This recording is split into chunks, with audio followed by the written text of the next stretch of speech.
Morning guys, Joel Frank here, market analyst for YouTrading, and in today's video we're going to be taking a look at a couple of trade ideas that I'm currently monitoring and will be monitoring throughout the rest of the week. So let's jump straight into it, shall we? I've got the Dixie here, one-day candlesticks. You can see that it has formed a pretty nice uptrend since those mid-August lows. Respected this uptrend really nicely 3 times now. Seems also to be finding support around its 50 and 21-day moving average kind of areas, and I'm very much expecting that. I've been talking about this, feels like, for months now, but I'm very much expecting that the dollar rally is going to continue. Okay, why am I saying that? Well, we've got a lot of things going on in the world at the moment. Central banks raising interest rates, with the Fed leading the way. You've got weakening global growth, particularly in places like Europe and China as well, which is constantly seems to be going in and out of lockdown. Like I was just reading this morning about fresh restrictions in Shanghai and other major cities. Not full-blown lockdowns, but still you keep getting these disruptive, even if they are quite small, but disruptive restrictions returning to everyday life in China, which is stifling their growth.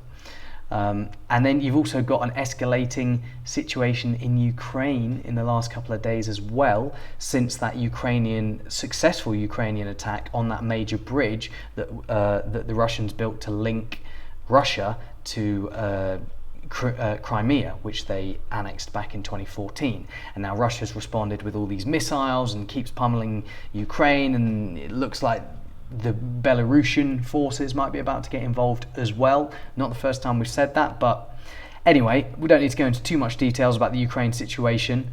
But the point is that the geopolitics is escalating. Oh, and on another front with the geopolitics, you also had the US implementing fresh restrictions on what US chip businesses can provide service-wise to businesses located in China as well, which is kind of upping the ante on the US versus China sort of trade war front, you could say, or geopolitical jostling.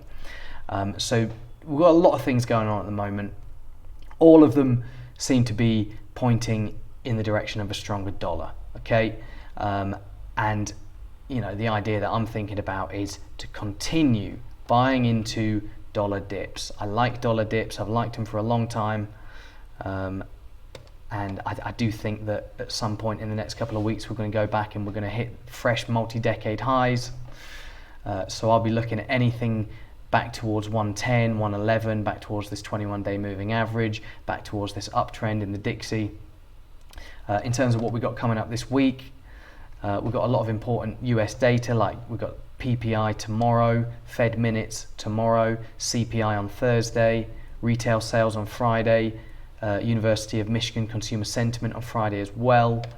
There's always the possibility that that data could be a little bit weaker than expected and take some of the momentum out of the dollar and pull it back towards these levels, which I'm talking about being interested in buying.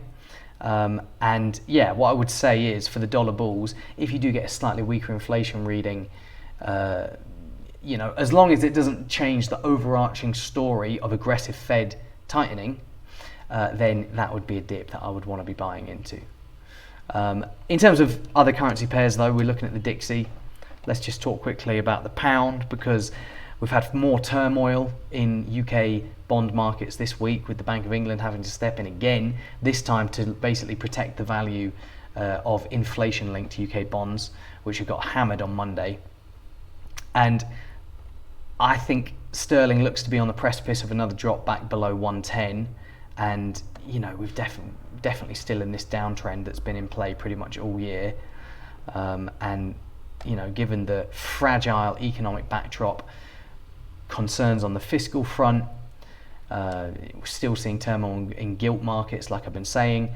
I just don't see the argument for a sustained turnaround in the pound. Like, remember last week, one of my ideas was to sell in this kind of area, which played out pretty well. Because remember, there was this key resistance from the pandemic low, and then also from early September.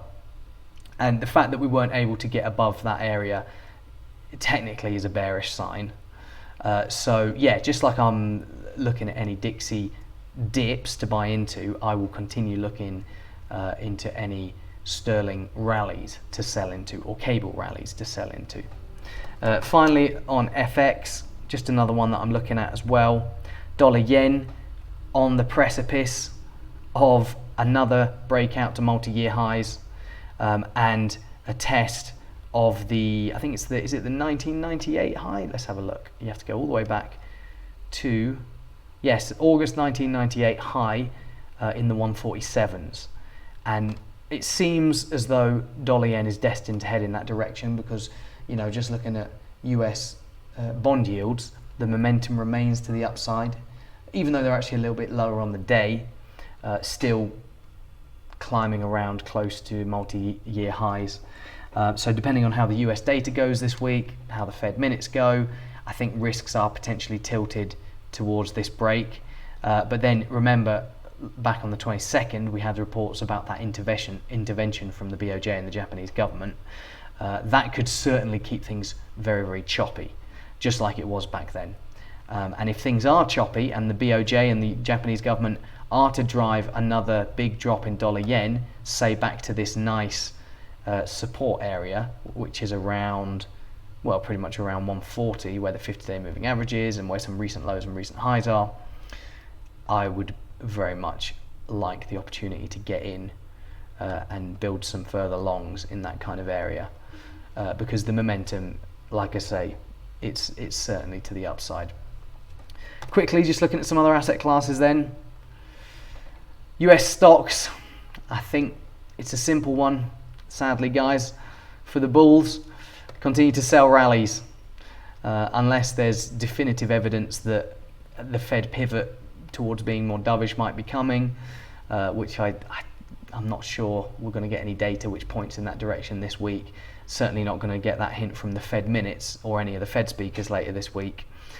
So, you know, if we do get a bit of a, it's been quite risk off recently, obviously, you can see all this downside that we've been having. If we do get some respite, perhaps after hitting fresh annual lows, you'd want to be looking to sell those kind of rallies.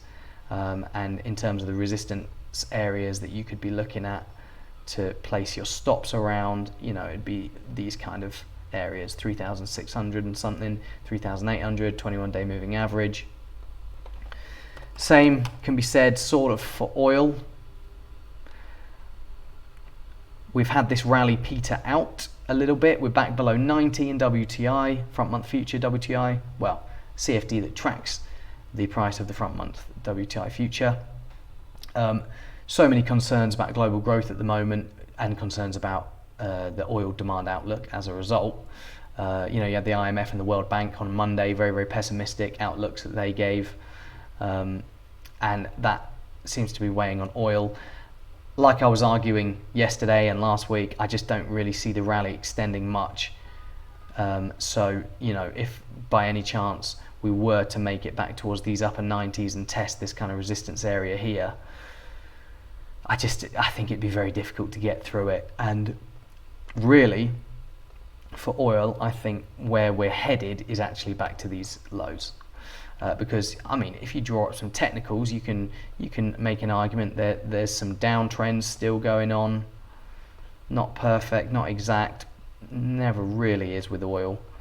But it does seem as though we're still in a technical downtrend, which, I mean, I think certainly complements the fundamentals, even though we're getting these big, this much bigger than expected output cut from OPEC.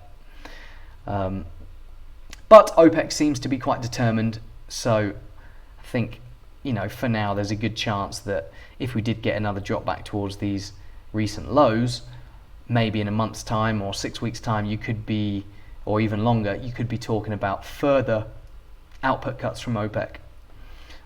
Because, like I say, they seem pretty determined. But anyway, guys, that's some of the trades that I'm looking at the moment. I hope you enjoyed the video, and I will see you all in the next one.